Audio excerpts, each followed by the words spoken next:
A day in my life, ngayong araw is gagawa tayo ng istante. Istante ba to guys? Di ko na lang alam. Basta guys, may pinapagawa sa akin. Kailangan ko siya mabuo and maayos. And yung pinsan ko guys, kung saan ako gumagawa, andun siya oh. Tumitingin pa siya eh. Hirap nga rin talaga nito ikabit. Alam mo, kailangan maayos yung pagkakagabit mo nito kasi once na magkamali ka, pwede nang masira lahat. Tapos ano siya, yan, sinaway ko na yung pinsan ko kasi nga, baka kasi maapakan niya yung ginagawa ko. Alam mo naman, pag yan nasira, lagot na naman ako, syempre. Ayan, pinababa ko. Pababain ko nga siya, ayaw niya bumaba, guys. Kaya sabi ko, umupo ka na lang dyan, go. Ayan nga ako, busy-busy. Kala nyo ba, guys, madali yan? Ang hirap niyan, guys. Yung parang 1 minuto pa lang. Ano ka na, pagod ka na. Yan, no, ikabit pa lang. Oh, tita mo yan.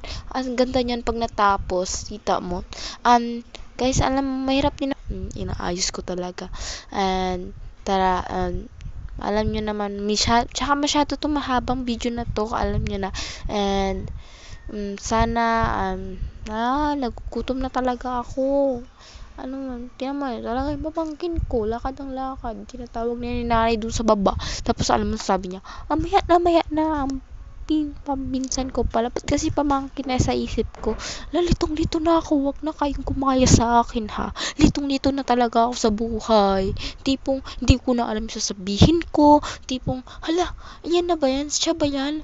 Kasi, alam mo, naranasan ko talaga sa buhay yung ginajudge ako, yung lagi ako inisunto, ay, hindi man bakit sa'yo yung ganyan, ba't ka ba nagbablog, ano ba purpose mo, alam, ang sakit kaya sa paramdam, lagi kong inaasar dahil hindi ka naman karapat dapat, ginaganon talaga ako is mga kaklase ko, grabe, ibang kaklase ko, pero alam mo naman talaga, hindi tayo at ito na nga guys, nabuo ko na siya and maayos na yung pagkakabit ko. Yan na, 2 na yung nagawa ko. And sunod rin natin sana kung mabuo pa talaga, diba? Kasi ang hirap talaga yan ikabit, totoo lang, diba? Kanina pa ko hirap ng hirap. Kala mo naman talaga siya yung ano eh. Sure. Hindi, ayan na talaga oh. Yung grabe seryoso mo sa pagkakabit, be. Kung nakita nyo lang, nahulog pa yan. Yung isa niyan, be, nahulog talaga. Kita nyo ba yun? Yung may nahulog sa hagdanan. Buti hindi ako pinagalitan. Wow! Tulog pa naman sila. Tapos ako, grabing kalat ko talaga, be. Ang ingay ko talaga sa araw na ito. Ay, nako, nakaka-jogs na to, be. Ito na nga, kinakabit ko na talaga siya. Grabe. Pag ito natapos, di na talaga ako uulit. Grabe naman talaga itong pinapagawa sa akin. Parang kala mo, Miss Universe yan, be.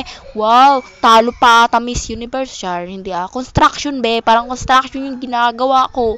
Parang, ano pa nga eh. Hindi pa nga ako nagtatrabaho, pero parang ganito, hirap, be. Oo, alam ko mas mahirap ang construction, pero, hala, be, kung ito rin talaga ma-experience mo, sobrang hirap, be.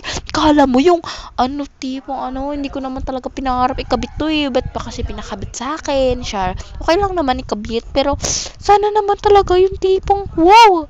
Ibahin natin yung boses natin. 1, 2, 3, start. Bye-bye guys, and maraming salamat sa hindi. Thank you din sa mga nanonood for me, and first time ko lang talaga mag-video ng mga ganito kasi alam niyo talaga di ko talaga pinangarap, Char, pero totoo pinangarap ko talaga maging sikat na vlogger. Pero yung ibig sabihin ba na first time ko lang ba makapagsalita kasi nga alam mo naman laging busy sa amin, so ganyan lagi ako busy sa pag-aral. Hindi naman kasi ako tulad ng mga ibang vlogger dyan, yung grabe yung mga opportunity, grabe yung pagbibigay talaga ng tututong. Bye-bye, love you and Char and Sarah, and thank you rin sa mga support nyo ha. Maraming salamat sa inyong lahat.